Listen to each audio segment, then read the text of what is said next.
هنا وشان لأنه أنا أصلا.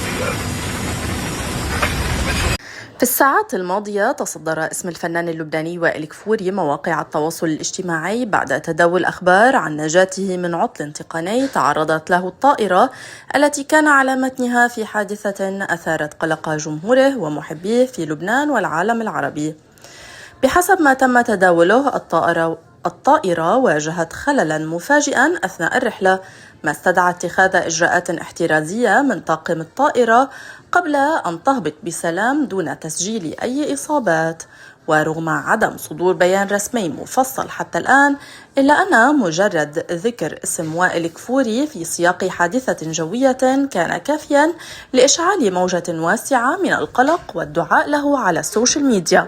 اللافت أن جمهور وائل كفوري عبر عن خوفه الشديد، خاصة وأن الفنان معروف بابتعاده عن الضجة الإعلامية وقلة الظهور، ما زاد من حالة الغموض حول تفاصيل ما حصل. في المقابل اعتبر كثيرون أن نجاته كانت حماية إلهية، وتحول اسمه خلال الساعات إلى ترند مع آلاف التعليقات التي تمنت له السلامة وطول العمر. حتى اللحظة لا توجد تفاصيل مؤكدة حول طبيعة العطل أو مسار الرحلة بانتظار أي توضيح رسمي من وائل نفسه أو من الجهات المعنية، لكن المؤكد أن الحادثة أعادت للذاكرة مدى ارتباط الجمهور بفنانيه، وكيف يمكن لخبر واحد أن يثير مشاعر الخوف والاطمئنان في آن واحد.